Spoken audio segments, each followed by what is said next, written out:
Might be getting divorced today. They've also been telling me that for like the last month now. No, has it been 2 months? Oh my God. November. We were done with our 3-day trial on November 1st. It's almost January 1st. What the heck? I don't know anymore at this point. I'm honestly not holding my breath. I would love for it to be over just so that I can know that for at least the time being, my legal fees are like halted. I'm being completely honest. I don't think it's going to happen today. They told my attorney last week that they hope to have something like the end of 2 weeks ago or the beginning of last week, and they didn't because the judge was out. And then when she called like the last day that they were open, they were like, we're thinking Wednesday. But who the hell knows at this point? I'll tell y'all what, one thing you know about me is I do not sit around waiting to live my life for that. I feel like I wasted so much of my life in that situation that now I'm just gonna live it. Which a lot of times when people hear my story that haven't really sat down and actually listened to it, they're like, I can't believe you had more kids, this, that, or the third. I have been trying to get divorced now for 2 years. I think I filed on December 27th of 2021.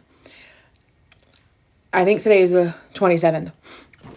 I officially filed 2 years ago. So as of tomorrow, we're on to year 3 of waiting for a divorce. Over 700 days waiting. You think I'm gonna stop living my life? Like, no. And I feel like when you've lived through some of the stuff that I've lived through, you got to do one or two things. You got to either crumble and fold and be in a ball somewhere sitting in somebody's crazy institution, or you got to boss the fuck up. Just boss up. And that's what I did. Like, I'm not going to let someone sit and continue to just like destroy my life. Like, no, I took my power back. I'm back with the love of my life. I am such a different person than I was even 2 years ago. Nonetheless, 14 years ago, like, I'm not the same person. And if anybody is still the same person that they were 14 years ago, I'm gonna say it. Shame on you. Literally shame on you. I love when somebody's like, oh my God, you've changed. Yeah, I have.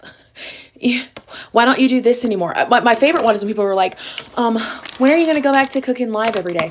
I used to cook live every day because I was fucking miserable. Literally miserable. And my only escape was when I could go live.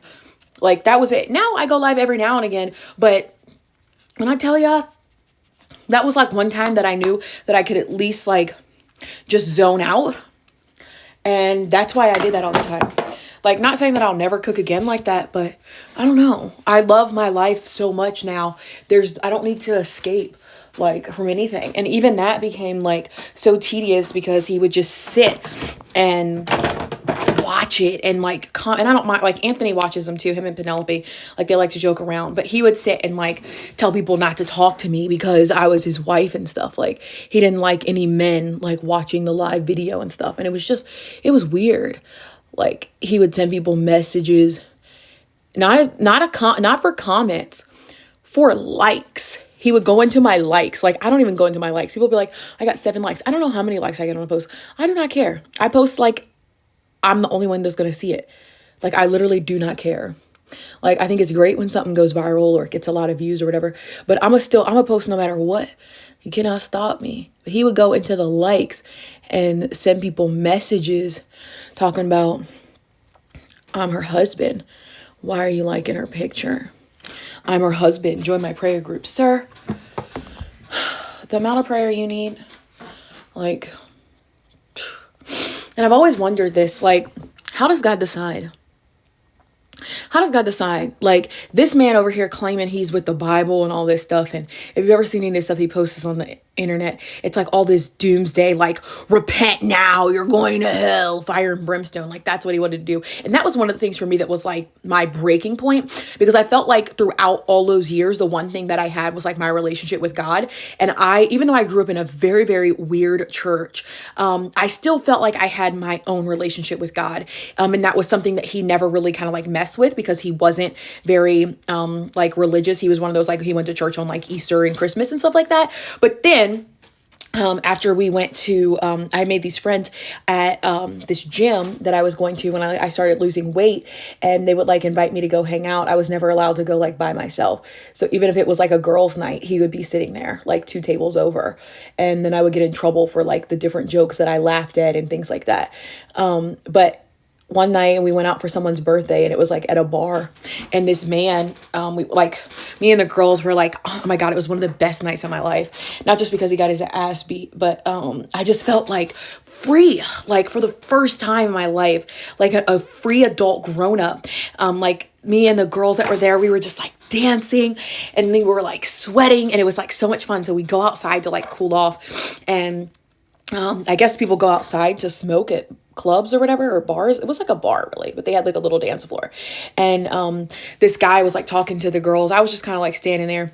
And he said something about how he was going down to Hampton Roads or something like that. And I was like, if anybody's from the 757, when you hear somebody else say they're from the 757, it's like, oh my gosh, or going to 757. So I was like, oh my gosh, like that's where I'm from. And he was like, oh, that's cool. Went back to talking to other people. Like I was not trying to talk to this man. This man was like this little tiny man. He was like, ooh, ooh, ooh. I wasn't trying to talk to this man.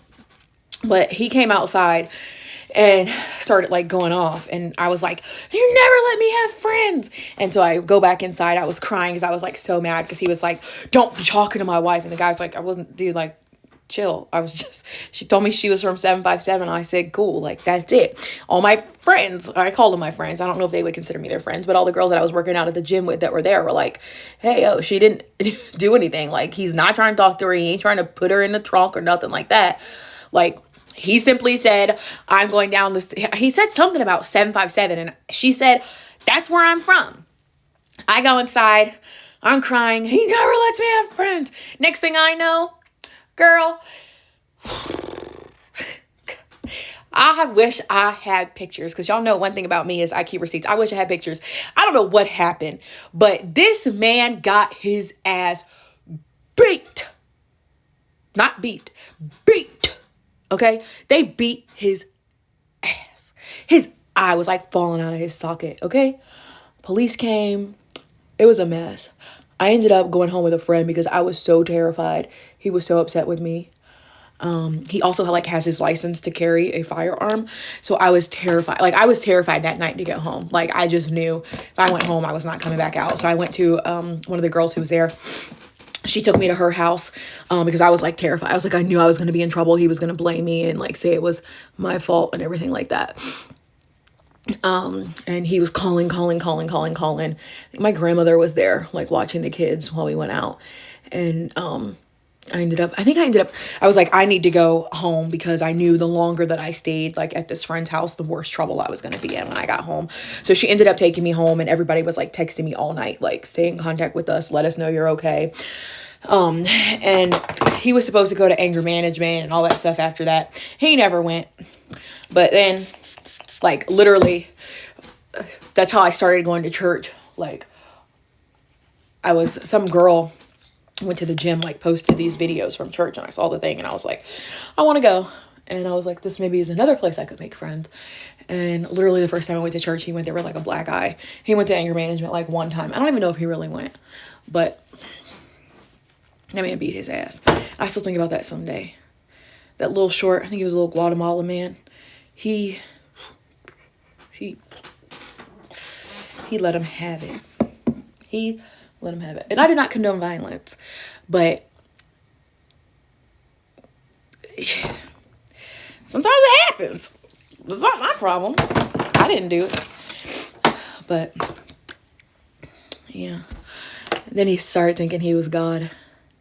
People ask me how come I got divorced. I said it was for religious reasons. He thought he was God, and I knew he wasn't. Then he started trying to tell me that Bible says you can't pray by yourself. We're supposed to be one. We're supposed to do everything together. Got to keep the bathroom door open when you're going to the bathroom. He was sniffing my pants. Like, he just got crazy. And I was like, yo, this is the one thing I'm supposed to have. Like, now I can't even pray by myself. Something's not adding up, Johnny. Something's not adding up. But whether it's today, tomorrow, or next week, time is running out. And hopefully your girl will be divorced soon.